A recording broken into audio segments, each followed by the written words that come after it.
Students, आज हम amino अम्लों का वर्गीकरण पढ़ेंगे दो बेस पर, on the basis of character और दूसरा on the basis of acidic and basic nature. तो दो चीजों के आधार पर आज हम वर्गीकरण पढ़ेंगे, कैरेक्टर के आधार पर और एसिडिक और बेसिक नेचर के अनुसार भी हम अमीनो अम्ल का वर्गीकरण पढ़ेंगे। तो पहला है on the basis of character. पहले अमीनो अम्लों को हमने नाम दिया इसेंशियल अमीनो अम्ल, जिनको हम कहते हैं हिंदी में आवश्यक अमीनो अम्ल, और दूसरे हमने कहा नॉन इसेंशियली अमीनो अम्ल, अनावश्यक अमीनो अम्ल। तो अनावश्यक अमीनो अम्ल ऐसे अमीनो अम्ल होते हैं जो हमारे बॉडी में अपने आप बन जाते हैं, तो हमको उनकी जरूरत नहीं होती है, हमको ऊपर से उनको इंटैक्ट लेना नहीं पड़ता है। तो ऐसे अमीनो अम्ल जिनकी जो शरीर में बन जाते हैं, जो क्या होते हैं, शरीर में अपने आप बन जाते हैं, इसलिए हमें उनकी आवश्यकता नहीं होती है, इसलिए हम उनको कहते हैं नॉन इसेंशियली अमीनो अम्ल, क्योंकि ये क्या होते हैं, बॉडी में अपने आप बन जाते हैं। यहां में लिख देते हैं अनावश्यक अमीनो अम्ल। ये क्या होते हैं, बॉडी में अपने आप बन जाते हैं, अपने आप बनते हैं। जब ये अपने आप बनते हैं तो हमें इनकी आवश्यकता नहीं है, क्योंकि ये चीज तो अपने आप मिल रही है। तो ये अमीनो अम्ल जो बॉडी में अपने आप बनते हैं, उन अमीनो अम्लों को हम अनावश्यक अमीनो अम्ल या नॉन इसेंशियली अमीनो अम्ल कहते हैं। और जो हमारे बॉडी में फॉर्म नहीं होते, नहीं बनते हैं, तो वो हमारे लिए कैसे हैं, आवश्यक अमीनो अम्ल हैं। तो आवश्यक अमीनो अम्ल हमारे बॉडी में नहीं बनते हैं, इसलिए हमें उनकी आवश्यकता होती है, इसलिए ऐसे अमीनो अम्लों को हम आवश्यक इसेंशियली अमीनो अम्ल कहते हैं। और ऐसे अमीनो अम्ल जो हमारे बॉडी में बन जाते हैं, हम उनको नॉन इसेंशियली अमीनो अम्ल कहते हैं। यहाँ हमने इसके पहले आपको कुछ अमीनो अम्लों की टेबल पढ़ाई थी। टेबल में आप देखना, जैसे ये बेलिन लिखा, बेलिन पर स्टार है, तो ये जो जितने भी ल्यूसीन पर स्टार है, ये देखिए एनालिन और ग्लाइसिन पर स्टार नहीं है। तो जो स्टार वाले, स्टार जिन पर लगा है, यहाँ एक नोट लगा है कि स्टार वाले क्या है, आवश्यक अमीनो अम्ल हैं। जितने टेबल में जिन अमीनो अम्ल पर स्टार लगा है वो हमारे लिए आवश्यक अमीनो अम्ल हैं। क्यों आवश्यक अमीनो अम्ल है, क्योंकि वो हमारी बॉडी में नहीं बनते हैं। और जैसे कि आपका लिखा है ग्लाइसिन, एनालिन, तो ये आवश्यक नहीं है, ये नॉन इसेंशियली है। क्यों, क्योंकि ये हमारे बॉडी में बन जाते हैं। तो यहाँ से हम उदाहरण देख सकते हैं कि कौन से अमीनो अम्ल आवश्यक हैं और कौन से अमीनो अम्ल अनावश्यक हैं, कौन से इसेंशियली हैं, कौन से नॉन इसेंशियली है। समझ में आ गई परिभाषा। नॉन इसेंशियली कौन है, जो बॉडी में अपने आप बन जाते हैं। ऐसे अमीनो अम्ल जो बॉडी में अपने आप बनते हैं उनको हम नॉन इसेंशियली अमीनो अम्ल कहते हैं। और जो बॉडी में नहीं बनते हैं उनकी हमें क्या होती है, आवश्यकता, तो वो क्या है, इसेंशियली अमीनो अम्ल। यहाँ टेबल में लिखे हैं कौन से इसेंशियली अमीनो अम्ल हैं, जिन पर स्टार है, जहां स्टार है वो कैसे अमीनो अम्ल है, इसेंशियली वाले।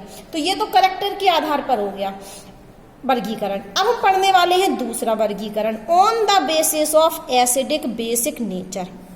ठीक है, तो सबसे पहले तो आप जानते होंगे कि अमीनो अम्ल में होता क्या है। अमीनो अम्ल में ये यहाँ बना देती हूं मैं, ये कार्बन, और इस कार्बन पर क्या जुड़ा होगा, COOH ग्रुप, कार्बोक्सिलिक ग्रुप और NH2 ग्रुप, और यहाँ R होता है और यहाँ H। और ये मैंने कहा था ये R कुछ भी हो सकता है, ये R क्या हो सकता है, कुछ भी हो सकता है।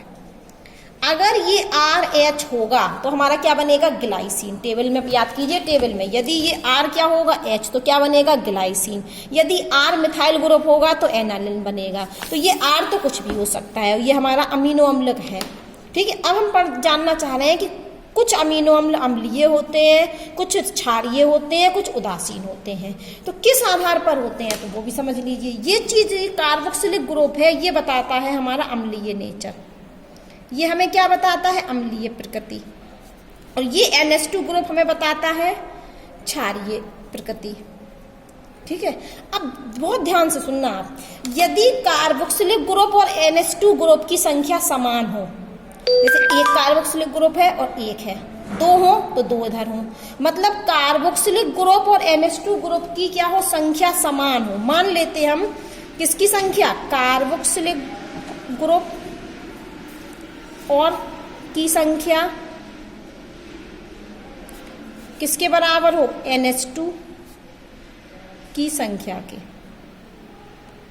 जितने कार्बोक्सिलिक ग्रुप हो उतने ही NH2 ग्रुप हो, तो वो अमीनो अम्ल किस प्रकार का होगा, न्यूट्रल। कार्बोक्सिलिक ग्रुप की संख्या और NH2 ग्रुप की संख्या क्या हो, समान हो। ठीक है, मान लेते हैं हम कार्बोक्सिलिक, यहां पर मान के लिख लेते हैं, माना की कर लेते हैं, समझ में आ जाएगा, माना की माना कि कार्बोक्सिलिक ग्रुप की संख्या X, क्या मान लिया हमने कार्बोक्सिलिक ग्रुप की संख्या को X, और माना कि NH2 ग्रुप की संख्या Y। आप समझिए, आप वापस सुनिए, ये हमारा एक क्या है, अमीनो अम्ल। अमीनो अम्ल में कार्बन में क्या होता है, एक तो कार्बोक्सिलिक ग्रुप जुड़ा होता है COOH, और एक जुड़ा होता है NH2 ग्रुप, और एक R और H जुड़ा होता है। ये R कुछ भी हो सकता है, इस R की जगह कुछ भी जुड़ सकता है, H जुड़ सकता है, मिथाइल ग्रुप जुड़ सकता है, टर्सरी ब्यूटाइल जुड़ सकता है, कुछ भी जुड़ सकता है। यहाँ तक कि ये R ऐसा ग्रुप भी हो सकता है इसमें ऑलरेडी में क्या हो, COOH हो। जैसे आप ये देखिए, ये जुड़ा हुआ है, ये R है, इसमें ऑलरेडी में एक COOH ग्रुप है। यहाँ देखिए ये जो ग्रुप जुड़ा, इसमें NH2 ग्रुप है। तो R ऐसा भी हो सकता है जिसमें ऑलरेडी में क्या उपस्थित हो, COOH ग्रुप उपस्थित हो, NH2 ग्रुप उपस्थित हो। ठीक है, तो ये कुछ भी हो सकता है, ये R तो कुछ भी हो सकता है। तो यहाँ मैंने कहा कि यदि कार्बोक्सिलिक ग्रुप की संख्या और NH2 ग्रुप की संख्या समान हो तो हमारा क्या होगा, उदासीन होगा।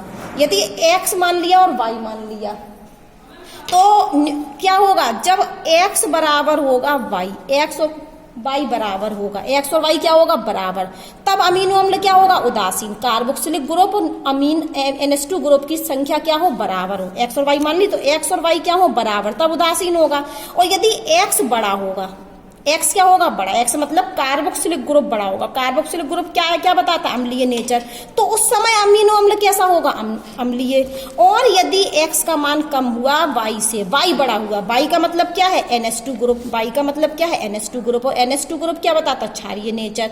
तो उस समय अमीनो अम्ल क्या होगा, क्षारीय। सीधी सी बात है कि अमीनो अम्ल ये है, और इस अमीनो अम्ल में यदि कार्बोक्सिलिक ग्रुप की संख्या NH2 ग्रुप से ज्यादा हुई तो अमीनो अम्ल किस प्रकार का, अम्लीय।